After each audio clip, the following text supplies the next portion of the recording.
Assalamualaikum warahmatullahi wabarakatuh. Hai semuanya, apa kabarnya nih? Semoga sehat-sehat selalu dan baik-baik aja ya. Yang terpenting, jangan lupa untuk selalu jaga kesehatan dimanapun kalian berada. Untuk yang sedang tidak melakukan aktivitas di luar, lebih baik itu kita di rumah aja. Dan bagi yang sedang ada aktivitas di luar sana, jangan lupa untuk selalu pakai masker dan gunakan hand sanitizer. Oh iya, mari kita sama-sama berdoa agar COVID-19 ini cepat hilang dan bumi kita lekas pulih. Jadi, kita semua dapat menjalankan aktivitas kita sehari-hari seperti biasanya. Hari ini tuh Alda senang sekali karena bisa menemani kalian semua dalam kegiatan diskusi keilmuan ini. Ini tuh adalah podcast pertamanya PKI MMF KIP UMSU yang diadakan oleh bidang RPK. Nah, hari ini tuh kita akan membahas tentang Generalized Anxiety Disorder atau kecemasan berlebihan terhadap suatu situasi yang akan dihadapi atau biasa tuh disingkat dengan GAD. Sebelum kita membahas tentang GAD dengan pemateri, Alda akan menjelaskan sedikit terlebih dahulu ya.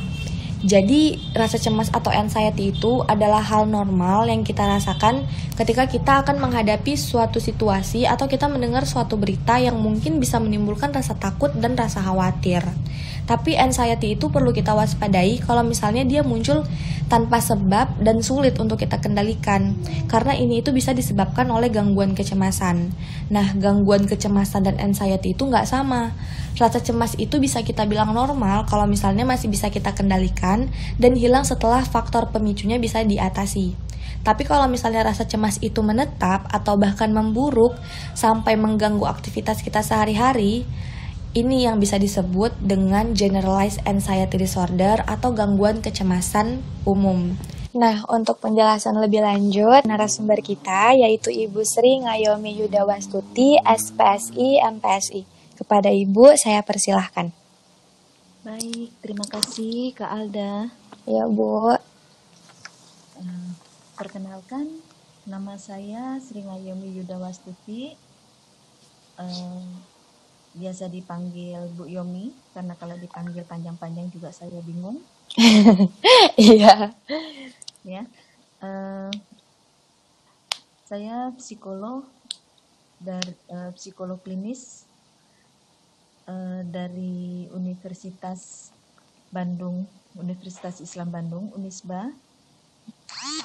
Kemudian untuk S2 saya mengambil psikologi industri di Universitas Medan Area, dan saat ini saya sedang menjalani program doktoral di Unimed untuk program studi manajemen pendidikan.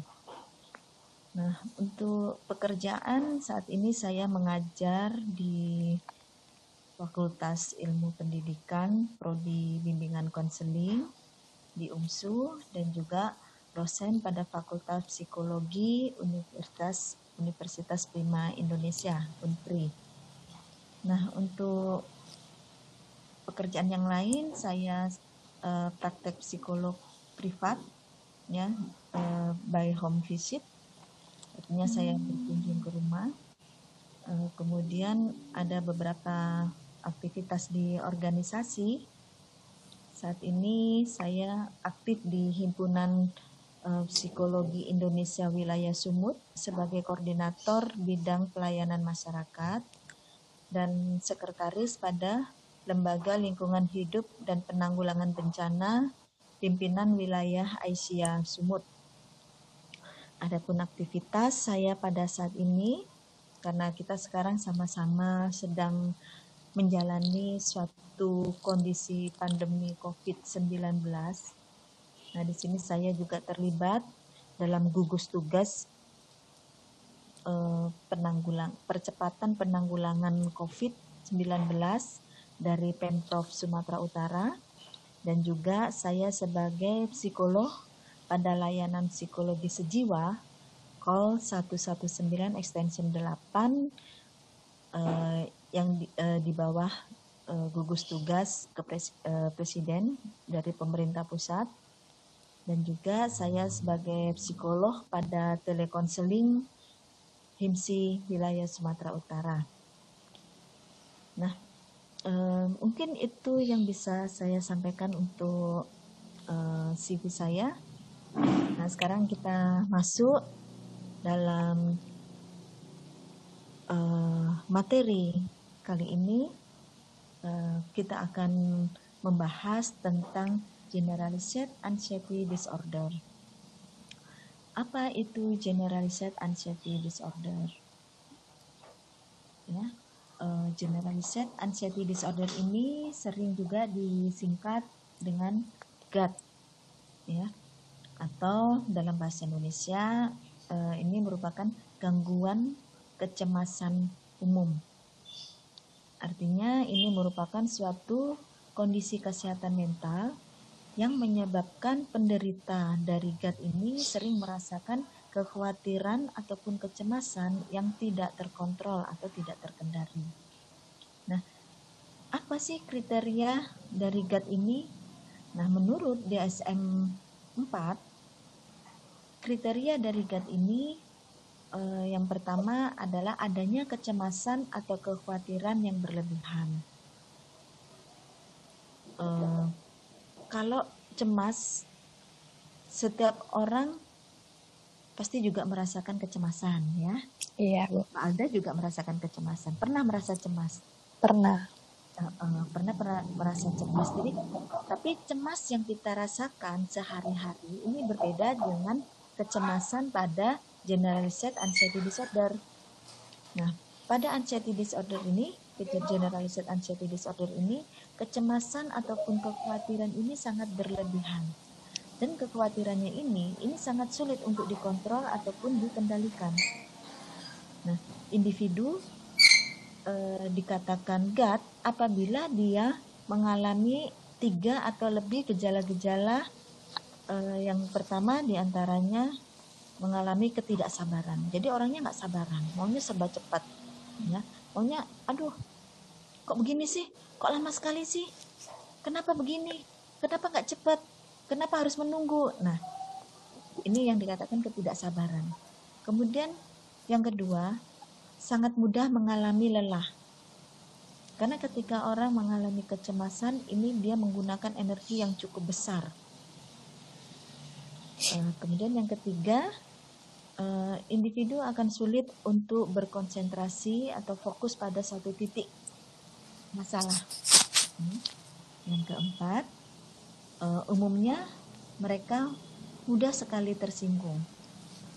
Hanya mendengar perkataan orang, walaupun orang tidak bermaksud untuk menyampaikan perkataan itu kepada yang bersangkutan, dia merasa bahwa orang tersebut mengejek atau orang tersebut mengatai dia, sehingga dia tersinggung tanpa sebab yang jelas. Nah, kemudian yang kelima, mengalami ketegangan otot, ya. Yang keenam, mengalami gangguan tidur. Nah, dari keenam hal ini, apabila ada 3 atau lebih gejala yang muncul pada individu yang mengalami kecemasan, nah ini sudah bisa dimasukkan ke dalam GAD.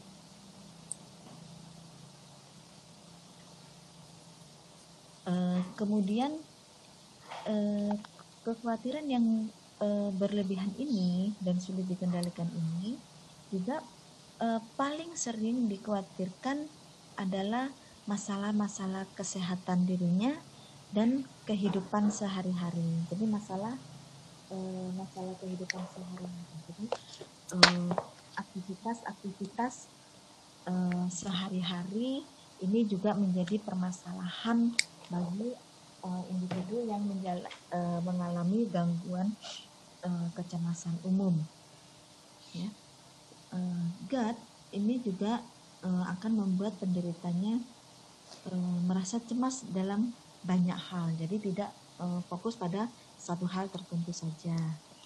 Nah, selama beberapa kali dan munculnya beberapa kali dalam satu hari. Nah, inilah yang menyebabkan individu mengalami kelelahan dan juga mengalami ketegangan pada otot-otot. Nah, kemudian kecemasan ini juga dapat berlangsung selama kurang lebih 6 bulan. Tapi apabila tidak mendapatkan pertolongan dengan benar, ini dapat berlangsung sepanjang kehidupan dari si penderita tersebut. Ya. Nah, generalized anxiety disorder ini dapat terjadi pada siapa ya? Pertanyaannya kan seperti itu. Nah, ini dapat terjadi pada semua orang. Artinya kalau dari jenis kelamin, kalau dari hasil penelitian, ini perempuan ini memiliki peluang yang lebih besar untuk mengalami GAD. Dan kapan munculnya? Nah, GAD ini munculnya pada pertengahan remaja. Ya, pertengahan remaja sampai pada usia 30 tahun. Tapi apakah anak-anak juga dapat mengalami GAD? Pertanyaannya, jawabannya adalah ya. Anak-anak juga dapat mengalami GAD. Nah, sebenarnya apa yang menjadi faktor penyebab dari GAD itu sendiri? Ya, ada 3 faktor yang dapat menyebabkan munculnya GAD. Yang pertama adalah genetik, kemudian lingkungan, dan masalah psikologis. Yaitu secara keturunan, GAD ini banyak atau sering ditemukan pada orang-orang yang memiliki hubungan keluarga dengan penderita GAD. Misalnya orang tua mengalami GAD, anaknya ini memiliki peluang yang sangat besar untuk mengalami GAD. Kemudian faktor lingkungan. Faktor lingkungan ini seperti beban kerja ya, beban kerja yang terlalu besar, terlalu berat, ini kan dapat menimbulkan stres kerja. Ini juga dapat menimbulkan munculnya GAD. Kemudian pengguna alkohol atau obat-obat terlarang, kemudian korban KDRT, jadi individu yang merupakan korban KDRT ini juga memiliki peluang untuk mengalami GAD. Kemudian terjadinya perundungan atau bullying, nah ini juga bisa memunculkan GAD. Kemudian masalah psikologis. Nah, di sini dikatakan bahwa aktivitas berlebihan di bagian otak yang mengendalikan emosi dan tingkah laku ini juga dapat memunculkan generalized anxiety disorder. Ya, seperti itu. Nah, dari ketiga faktor penyebab ini, individu artinya penyebab ini bisa genetik, bisa lingkungan, atau masalah psikologis. Jadi setiap individu mungkin karena faktor genetik sehingga dia menjadi GAD, atau karena faktor lingkungan. Tapi bisa juga penyebab ini merupakan kombinasi dari ketiganya. Apakah genetik dengan lingkungan, atau genetik dengan masalah psikologis, atau kombinasi dari ketiganya. Nah, kemudian bagaimana sih kita mengatasi GAD ini? Ya, karena kalau kita ketahui orang yang mengalami kecemasan kan dia akan mengalami ketidaknyamanan dalam sepanjang kehidupannya. Ya, maka sangat penting sekali orang tersebut untuk mencari pertolongan. Kepada siapa? Pertolongan dapat dilakukan kepada psikolog maupun psikiater. Tapi dalam kondisi-kondisi tertentu, apabila GAD ini sudah menyerang pada fisik, maka penderita juga dapat meminta bantuan kepada dokter. Jadi ada satu koordinasi yang baik antara psikolog, psikiater maupun dokter. Nah, dengan psikolog apa yang bisa dilakukan? Ya, kalau psikolog akan memberikan terapi berupa terapi psikologis atau psikoterapi, dan kalau psikiater dia akan memberikan farmakoterapi, artinya psikiater ini dia akan memberikan bantuan dengan berupa obat-obatan. Nah, apa tujuannya dari pencarian pertolongan ini adalah bagaimana individu tersebut akan mencapai kebahagiaannya kembali, kesenangan.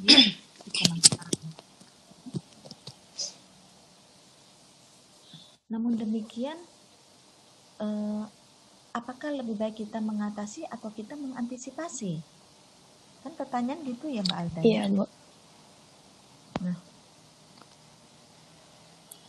menurut saya penting bagi kita untuk mengantisipasi generalized anxiety disorder, terutama pada orang-orang yang memang memiliki peluang-peluang yang besar untuk mengalami generalized anxiety disorder. Nah, yang pertama, mengurangi kecemasan dengan melakukan relaksasi maupun olahraga. Ya.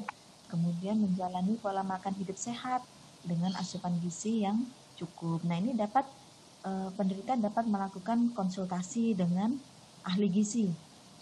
Ya. Kemudian pembelajaran untuk menerima diri dan lingkungan. Ketika seseorang tidak dapat menerima dirinya maupun lingkungannya, tentu ini memberikan nilai-nilai yang negatif terhadap dirinya, sehingga dia sangat mudah sekali untuk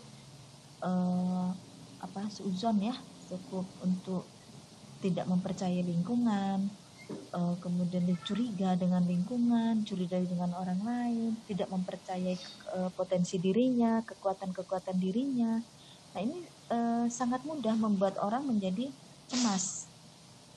Nah, kemudian yang keempat, mengkomunikasikan apa yang dipikirkan dan apa yang dirasakan yang mengganggu pada orang-orang yang dapat dipercayai atau orang-orang yang tepat. Ini bisa dengan orang tua, dengan sahabat, maupun dengan kekasih yang memang dapat dipercaya untuk menampung atau membantu untuk mencarikan solusinya. Kemudian yang terakhir adalah masalah keimanan. Masalah keimanan ini sangat penting sekali bagi kehidupan manusia. Ketika seseorang mampu mengimani keyakinannya, agamanya dengan benar, mudah-mudahan ini akan dapat terhindar dari penyakit-penyakit mental ya. Salah satunya kecemasan. Nah, sebagaimana firman Allah dalam surat Al-Maidah 69 bahwa sesungguhnya orang-orang mukmin, orang-orang Yahudi, Sabi'in dan orang-orang Nasrani, siapa saja di antara mereka yang benar-benar saleh, maka tidak ada kekhawatiran terhadap mereka dan tidak pula mereka bersedih hati. Nah, demikian Mbak Alda penjelasan materi saya. Mungkin saya kembalikan lagi kepada Mbak Alda sebagai presenter. Iya, oke. Terima kasih ya Ibu. Jadi ini kalau jadi Ibu kalau misalnya mengatasi, tadi kan Ibu bilang kita untuk mengatasi GAD ini itu harus melalui psikolog dan psikiater ya Bu ya? Iya. Itu nggak bisa kita lakukan secara mandiri tanpa psikolog ataupun psikiater? Bisa kita lakukan secara mandiri, tapi mungkin sifatnya tidak permanen, sifatnya sementara waktu, tapi suatu saat dia juga akan mengalami kembali, gitu. Kalau misalnya dilakukan secara mandiri itu seperti apa gitu Bu contohnya? Dilakukan secara mandiri itu mungkin pada saat dia sedang mengalami kecemasan atau pada saat untuk mengantisipasi, ya. Nah, untuk mengantisipasi ini kan bisa dilakukan sendiri, seperti yang tadi sudah saya sampaikan, ya.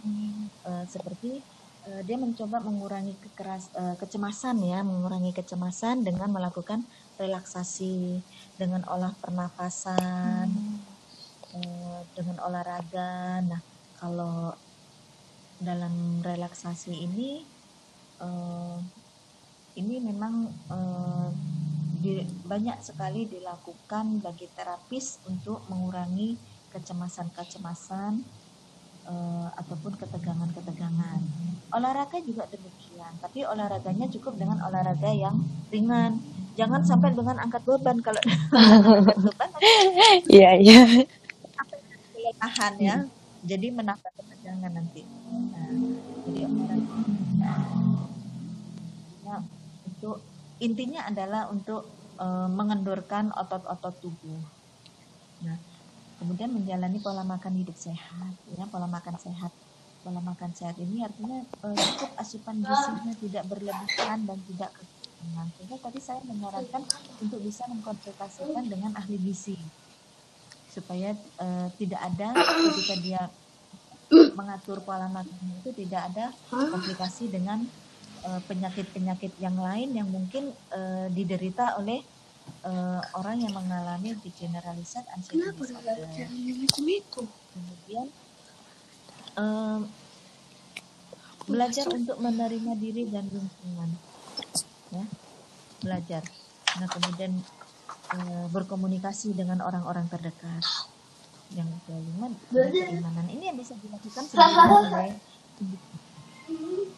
nah apabila gangguan tidak selesai, maka individu sebaiknya segera meminta bantuan. Individu segera minta pertolongan kepada profesional, yaitu psikolog maupun psikiater. Seperti itu Mbak Alda. Oh gitu ya Bu. Jadi Bu, misalnya nih kan, ini sih dari pengalaman pribadi gitu kan Bu. Jadi misalnya kayak Alda gitu kan Bu, Alda kalau mau naik pesawat, itu pasti takutnya tuh, takut kali gitu rasanya kan. Bahkan 1 hari sebelum naik pesawat tuh Alda udah panik, udah kayak, udah takut, iya udah cemas, udah khawatir. Terus Alda langsung ngeliat cuaca tuh gimana ya, besok cuacanya gimana. Nah pas hari mau naik pesawat itu, sepanjang perjalanan mau menuju bandara, itu Alda selalu ngeliat awan. Alda bakal cari awan yang hitam ada atau enggak gitu. Terus pas mau naik pesawat itu kan kita pasti ngantri itu kan. Itu Alda udah baca-baca doa, udah takut. Pas di dalam pesawat tuh kayaknya jantung Alda tuh aduh kayak capek gitu. Apalagi kalau turbulence gitu kan. Saking capeknya waktu turbulence soalnya sampai lemas, sampai kayak udah nggak tahan, udah yang aduh udah nggak sanggup kayak gitu. Itu berarti termasuk dari GAD. Gitu ya, Bu? Lihat dulu, apakah ini sudah terjadi lama? Udah lama. Alda udah dari kecil sih Alda rasa sering punya kecemasan kayak gitu. Ya. Sekarang yang ditakutkan apa? Yang Alda takutkan itu banyak hal sih Bu. Kayak misalnya Alda mau presentasi nih kan. Waktu enggak tadi, yang tadi tuh. Itu Alda takut kalau misalnya pesawatnya jatuh. Takut pesawatnya jatuh. Sehingga khawatir. Ya. Memang dalam gangguan generalized anxiety disorder ini kan merupakan satu gangguan yang sifatnya menyeluruh, artinya banyak sekali hal yang dikhawatirkan dari terhadap banyak objek ya, artinya banyak sumber kecemasannya. Itu kalau dia hanya takut untuk naik pesawat saja, kemungkinan ini bisa ke hypophobia atau fobia ketinggian, fobia ketinggian, atau fobia yang lain, takut artinya takut pada kematian, ya. Tapi kalau tadi Alda katakan yang ditakutkan adalah bukan ketinggiannya ya, bukan masalah takut dengan ketinggian. Kalau takut dengan ketinggian kan bukan hanya naik pesawat saja, tapi Alda berdiri di atas kursi juga itu menjadi suatu ketakutan yang luar biasa. Nah kalau yang tadi Alda tadi menjelaskan, yang dikhawatirkan adalah nanti kalau pesawatnya jatuh, ya, kena turbulence, kemudian dan jauh-jauh hari juga sudah menimbulkan kecemasan, ya. Nah, ini maksudnya kepada kecemasan neurotik, ya. Kecemasan neurotik ini kecemasan yang memang dia fokus pada satu sumber kecemasan, tapi kecemasan itu tidak nyata dalam hal ini kan belum terjadi. Nah, kecemasan itu belum terjadi, tapi kita sudah artinya belum. Memang itu adalah faktor-faktor yang disebutkan itu adalah sesuatu yang kemungkinan bisa muncul, seperti terjadi turbulence, ya, terjadi ini. Tapi kan itu belum eh, belum nyata gitu, belum nyata memang terjadi seperti itu gitu ya. Nah, mungkin kalau ini saya belum bisa masukkan ke GAD, tapi lebih masuk kepada neurotic anxiety, ya, kepada neurotic anxiety. Tapi ini juga nanti akan bisa juga beralih ke GAD, gitu. Seperti itu ya, Bu. Begitu. Nah, Ya. sekarang ini kan kita lagi COVID-19 kan, Bu. Jadi pasti kan banyak orang nih jadi parno sama virus ini. Nah, apakah itu termasuk dalam jenis anxiety? Kalau misalnya iya, itu jenis anxiety apa? Dan gimana cara mengatasinya? Iya. COVID, ketakutan terhadap virus COVID-19 ini kan benarnya Iya. nyata ya, artinya penyebarannya nyata dan saat ini sedang dialami, kan gitu ya. Nah, ini masuknya pada kecemasan nyata atau realistic anxiety ya. Artinya bila kecemasan ini, sumber kecemasannya dapat teratasi, maka kecemasannya akan hilang. Nah, ini bedanya dengan GAD. Pada GAD diatasi juga kecemasannya, tapi diatasi sumber kecemasannya, kecemasan yang lainnya muncul gitu. Dia nggak hilang-hilang kecemasannya kalau pada GAD. Jadi tetap dia akan menambahkan dengan kecemasan yang lain. Dia itu diatasi, nanti ditambahkan dengan kecemasan yang lain. Itu GAD gitu. Nah, kalau saat ini yang sedang kita alami bersama-sama ya. Nah, ini masuknya pada realistic anxiety. Jadi ketika masalah COVID ini sudah dapat diatasi, artinya sudah ditemukan vaksinnya, sudah ditemukan bagaimana cara pengobatannya. Nah, ini tentu akan mengurangi juga kecemasan dari masyarakat atau individu-individu yang mengalami kekhawatiran terhadap COVID-19. Nah, seperti itu, Mbak Aida. Jadi kalau misalnya kita presentasi di depan kelas, terus mau sidang meja hijau, atau kita kayak mau tampil talk show, itu juga termasuk dalam realistic anxiety ya, Bu? Iya, betul. Jadi nanti kan kalau sudah presentasi depan kelas kan sudah selesai. Nggak Iya cemas lagi sih. kan? Sudah lepas ya, udah istilahnya begitu sudah selesai tampil, dia duduk, plong rasanya. Ya kan Tapi gitu. ada nggak gitu Bu tips untuk ini kan pasti sekarang lagi musimnya mau sidang gitu kan Bu. Untuk yang mau sidang Iya, ini supaya mereka nggak merasa cemas yang berlebihan gitu, nggak ketakutan untuk sidang. betul. Ya, untuk Mm-mm. mahasiswa akhir ya yang sedang menjalani proses sidang meja hijau untuk uji skripsinya, penting bagi mereka untuk rileks, ya, menenangkan diri, rileks, dan meningkatkan kepercayaan diri akan kemampuan-kemampuan dirinya. Mahasiswa harus yakin, harus percaya diri bahwa apa yang dia lakukan kan dia yang buat sendiri. Iya. Ya, skripsi itu kan mereka yang mengerjakan. Sehingga saya yakin apa yang ada di dalam skripsi itu mahasiswa justru lebih tahu daripada penguji. Nah, ini penting sekali diketahui oleh mahasiswa. Ilustrasinya seperti ini. Ketika kita menjadi sales, ya, ibaratnya hampir sama dengan sales. Kita kan ingin mempresentasikan barang dagangan kita. Siapa yang tahu barang dagangan itu? Kualitasnya, kegunaannya, tentu Iya. pedagangnya kan. Nah, sama halnya dengan mahasiswa. Yang tahu isi dari penelitian itu, yang tahu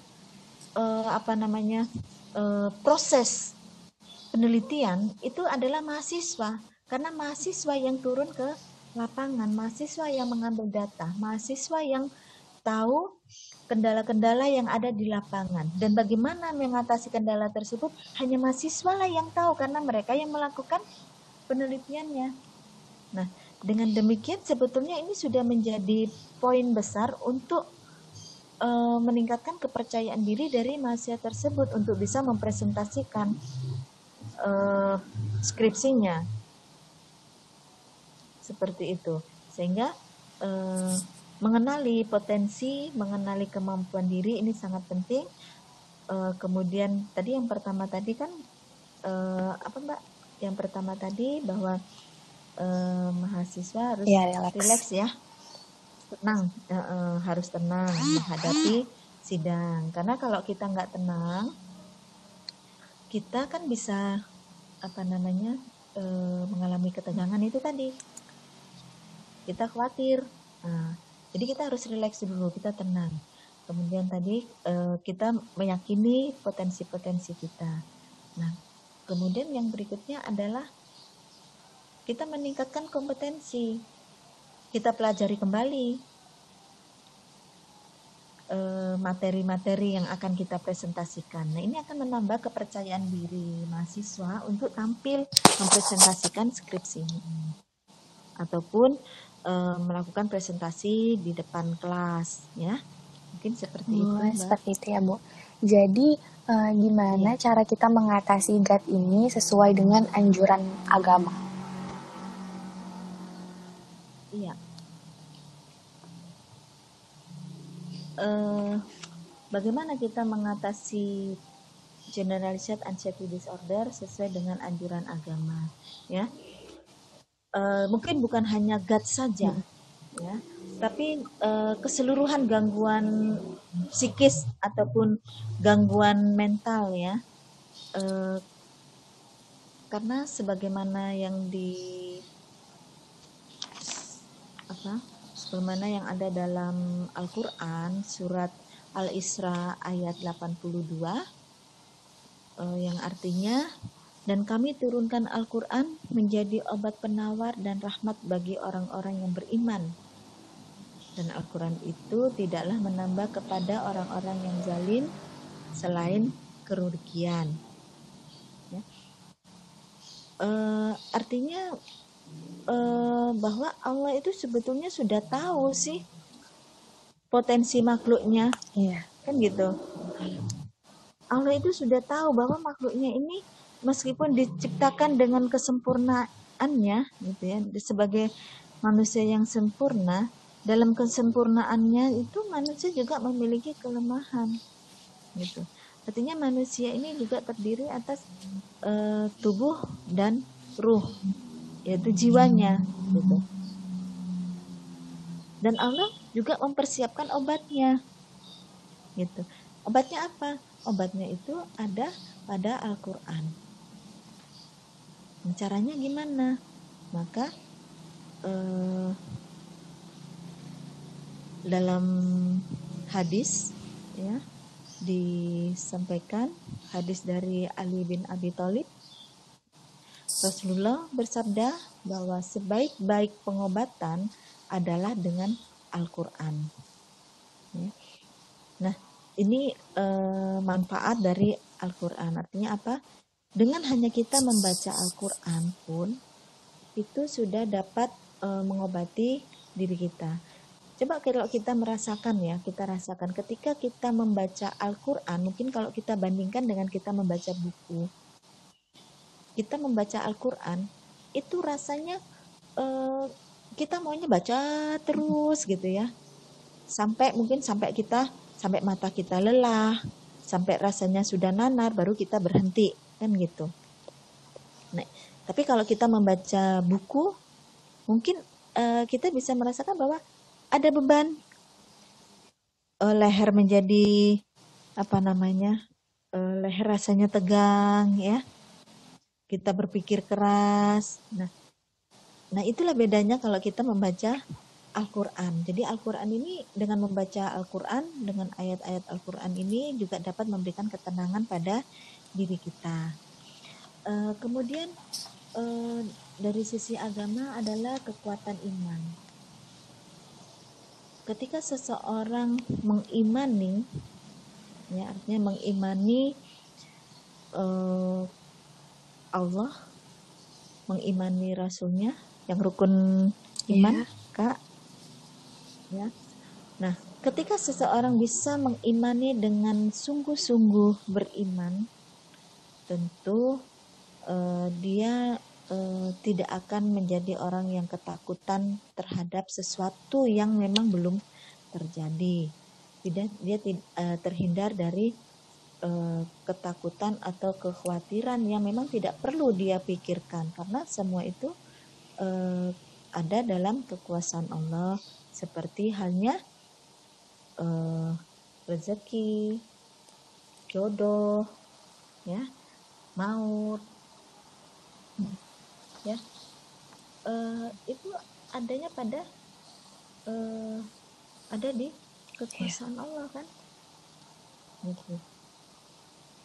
Seperti yang diriwayatkan oleh Bukhari dan Muslim, ya, hadisnya nih ya, Rasulullah bersabda bahwa sesungguhnya seseorang diciptakan dari perut ibunya selama 40 hari dalam bentuk nutfah,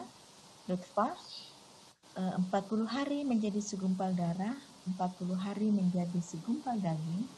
Kemudian Allah mengutus malaikat untuk meniupkan ruh di dalamnya dan menuliskan 4 ketentuan, yaitu tentang rezeki, ajal, amal, dan jalan kehidupannya, sengsara atau bahagia. Artinya apa? Bahwa kehidupan kita memang sudah dituliskan.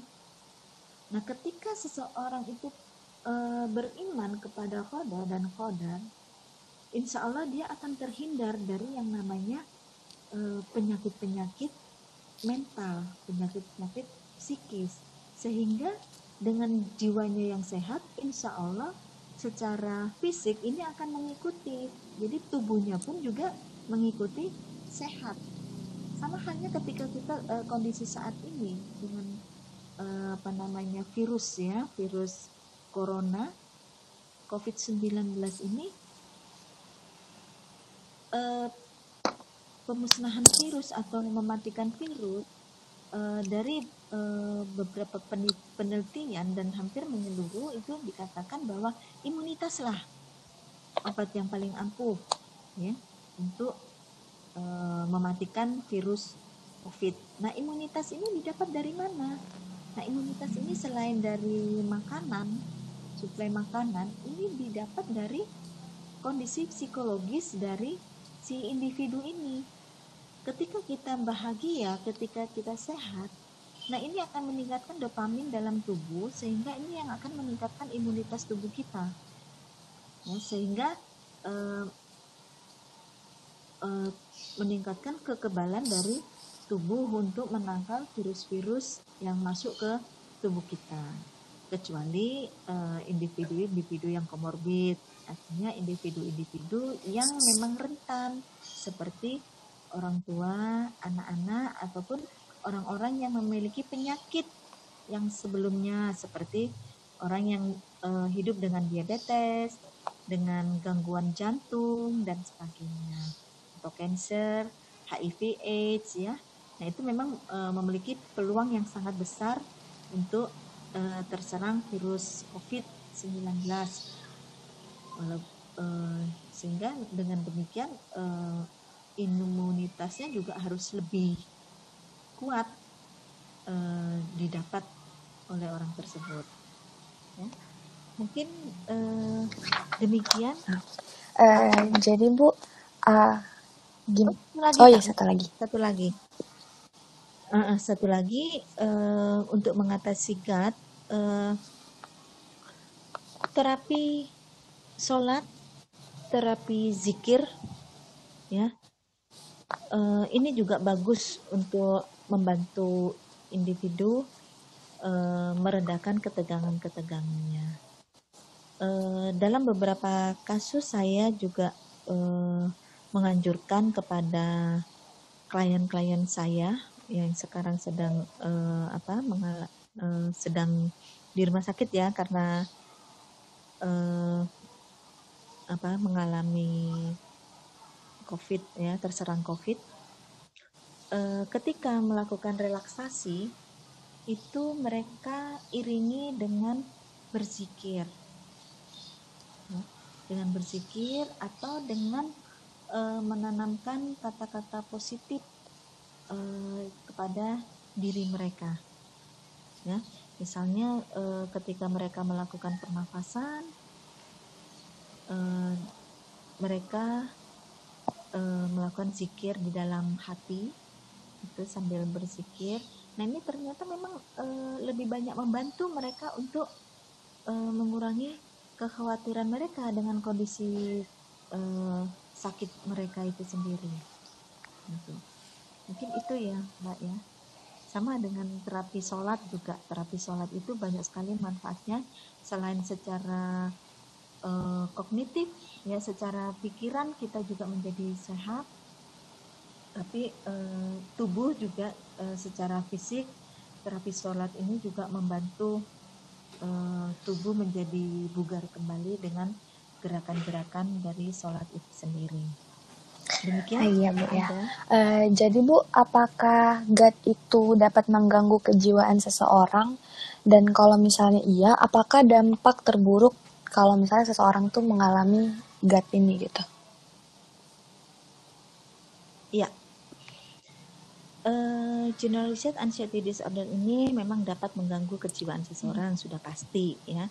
Ketika seseorang mengalami gangguan generalized anxiety ini juga sebetulnya dia kan sedang mengalami gangguan kejiwaan, kan gitu. Dia sedang mengalami gangguan kejiwaan yaitu kecemasan yang kronis, artinya kecemasan yang tidak dapat dia kendalikan. Ini sudah terganggu kejiwaannya. Nah, dampak terburuknya ya orang-orang yang mengalami GAD ini yang pertama dalam kehidupan sehari-hari. Dalam kehidupan sehari-harinya tentu dalam aktivitas misalnya kalau dia masih sekolah, aktivitas di pendidikan ya, prestasi pendidikannya ini akan menurun itu karena dia tidak mampu konsentrasi dengan baik pada tugas-tugas di sekolah. Kemudian bagi pekerja ini akan menurunkan produktivitas kerjanya. Jadi kinerjanya menurun. Kalau kinerja menurun kan tentu dia bisa dikomplain oleh perusahaannya, bahkan dia juga bisa dipecat dari pekerjaannya karena tidak mencapai target yang diharapkan oleh perusahaan atau dia tidak bisa bekerja sama dengan teamworknya ya, sehingga kualitas kerjanya juga tidak bagus. Kemudian relasi interpersonal ini juga akan terganggu, misalnya hubungan pertemanan dengan teman sebaya, kemudian hubungan kalau misalnya ini terjadi pada orang-orang yang sudah menikah, relasi interpersonal dengan pasangannya ini juga mengalami gangguan ya. Jadi secara menyeluruh ini akan mengganggu dalam aktivitas kehidupan individu yang mengalami GAD tersebut. Dalam arti mereka tidak bisa mengalami kebahagiaan dalam kehidupan karena sepanjang kehidupannya itu dia berada dalam situasi mengkhawatirkan terhadap sesuatu secara berlebihan, dia secara kronis dia cemas, mengkhawatirkan gitu. Duh nanti kalau begini gimana ya, teratasi, dan nanti kalau begini lagi gimana. Jadi kecemasan itu berkesinambungan terus ya. Mungkin itu dampak terburuknya. Jadi Bu, Kemudian yang tadi iya. aktivitas sehari-hari ya, maaf ya. Ini kesehatan juga, terhadap kesehatannya secara fisik ini juga dapat mengganggu. Artinya individu juga bisa mengalami gangguan medis ya, seperti halnya sakit jantung. Apalagi dia ada penyakit jantung, sakit jantungnya makin parah. Kalau emah Hipertensi, termasuk nggak itu Bu? Karena kan itu ya. mengganggu. Kalau emah itu katanya kan dari pikiran gitu ya. Iya, kalau dia punya artinya komorbid ya dengan sakit lambungnya, maka ini juga akan meningkatkan produksi asam lambung seperti itu. Jadi bisa ke sana juga gitu. Walaupun MAH itu tidak selamanya dari GAD saja, tapi dari kecemasan yang lain, dari psikosomatis juga bisa memunculkan MAH, sakit lambung. Ya, tapi GAD ini memberikan kontribusi untuk memunculkan gangguan medis, atau dia menjadi pencetus untuk munculnya gangguan medis. Misalnya orang yang memiliki, yang memang sudah mengalami diabetes ya, karena GAD-nya ya, maka diabetesnya ini sulit sekali untuk diturunkan gula darahnya. Nah, seperti itu. Contohnya, salah satu contohnya seperti itu. Ya, jadi tuh kan Bu, dulu tuh Alda pernah mau presentasi PIMNAS di Bali kan. Jadi tuh kan deg-degan tuh kan. Jadi kalau misalnya Alda tuh setiap deg-degan pasti tuh bawaannya pusing, lemas, sama mual. Tapi Alda nggak tahu itu kenapa bisa kayak gitu. Padahal sehari-harinya nggak kayak gitu gitu kan. Jadi waktu itu Alda bener-bener kayak mual, tapi Alda makan. Tapi mual. Jadi kayak Alda bilangnya sama teman-teman, oh asam lambung naik. Padahal ya Alda makan gitu. Jadi Alda sempat kemarin bingung kenapa bisa kayak gitu. Iya, sama dengan ketika Alda ini kan berarti memiliki basic anxiety basic disorder sebetulnya. Jadi memiliki dasar kecemasannya itu ada, gitu. Jadi pada permasalahan-permasalahan yang memunculkan kecemasan, nah ini Alda bisa terserang gitu. Jadi apa? Yang dialami itu kan seperti psikosomatis ya, ketika kita cemas, mengkhawatirkan sesuatu, nah kita yang diserang adalah fisik kita, karena pada bagian itu yang rentan pada diri Alda kan gitu, di wilayah lambung ya. Nah ketika lambung terserang, tentu kan kita bisa sesak napas, kita bisa pusing, bisa lemas, nah, seperti itu. Nah ini apa artinya kecemasan itu sudah mengganggu kepada tubuh kita. Ya. Tapi nanti ketika sudah selesai, presentasinya sudah selesai, kan kecemasan sakitnya itu kan reda dengan sendirinya secara perlahan. Ya. Nah, itu psikosomatis. Jadi Bu, anxiety sama insecure itu sama atau enggak? Anxiety dengan insecure beda. Anxiety itu kecemasan, insecure itu perasaan tidak aman ya. Tidak aman. Jadi di dalam anxiety ini dapat memunculkan insecure. Nah, seperti itu. Gimana Bu? Orang menjadi ya di dalam anxiety, ketika orang merasa cemas ini bisa karena orang tidak aman. Tapi bukan anxiety tidak sama ya, dengan insecure. Itu dua hal yang berbeda. Nah, ya. Jadi Bu, Alda tuh kan kemarin tuh sempat jadinya penasaran nih kan sama generalized anxiety disorder ini. Jadi itu sempat searching nih apa-apa aja jenisnya. Jadi Alda pernah baca ada gangguan kecemasan umum, gangguan serangan panik, kecemasan sosial, dan fobia gitu kan. Jadi Alda mau nanya nih, jadi gangguan kecemasan umum sama fobia itu berbeda ya Bu? Padahal kan sama-sama punya ketakutan gitu. Sama-sama cemas. Sama-sama cemasnya. Iya. Nah sebetulnya yang tadi Alda sebutkan itu adalah bagian dari anxiety based disorder, yaitu gangguan yang didasari oleh kecemasan. Nah gangguan yang didasari kecemasan itu ada beberapa, ya banyak. Di antaranya ada anxiety state, ya, artinya anxiety yang menetap. Anxiety yang menetap itu sepanjang kehidupan dia tidak pernah terlepas dari cemas. Ya. Jadi setiap langkah hidupnya itu diiringi dengan kecemasan, anxiety state. Kemudian ada generalized anxiety disorder, ada yang dinamakan panik, ada fobia, ada somatoform disorder, ada psikosomatis. Nah, semua ini adalah gangguan-gangguan yang didasari oleh kecemasan. Nah, yang membedakan adalah pada waktu sumber kecemasannya, kemudian faktor penyebab dan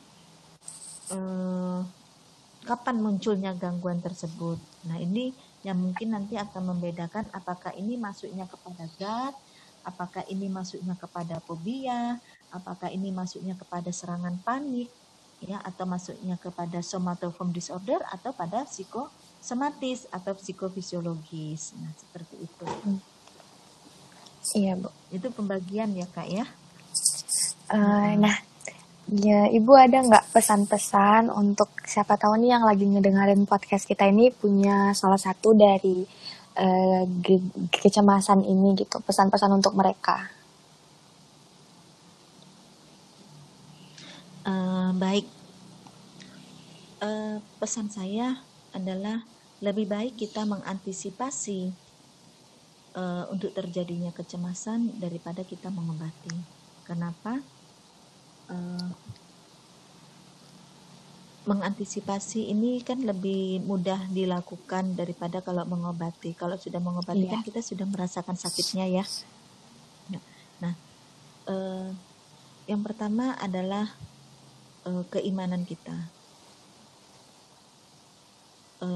Yakin dan percaya ya, meyakini bahwa Allah itu ada, meyakini bahwa segala sesuatu yang ada di bumi ini, segala sesuatu yang ada pada diri kita, yang terjadi pada diri kita, semua itu adalah pemberian dari Allah Subhanahu wa Ta'ala.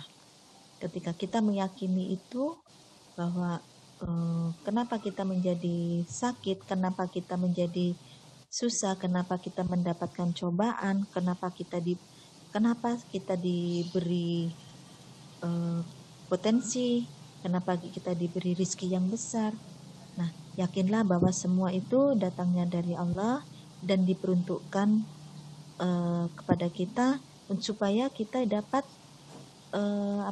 men-share lagi, supaya kita dapat mengamalkan lagi kepada orang-orang yang lain.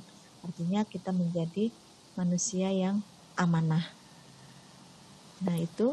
Kemudian yang berikutnya adalah kenalilah diri kita, siapa kita, apa potensi kita, apa menjadi kekuatan kita, tapi jangan pernah melupakan bahwa kita juga punya kelemahan. Kenali juga kelemahan kita dan kuatkanlah dengan potensi yang ada dalam diri kita. Insya Allah dengan demikian kita bisa terhindar dari kecemasan atau penyakit-penyakit mental yang lain. Mungkin demikian Mbak Alda. Oke Bu, terima kasih Bu sudah menjelaskan tentang penjelasan hari ini. Semoga bermanfaat bagi siapapun yang mendengarkan podcast kita hari ini. Ya, billahi fisabilil haq fastabiqul khairat. Assalamualaikum warahmatullahi wabarakatuh.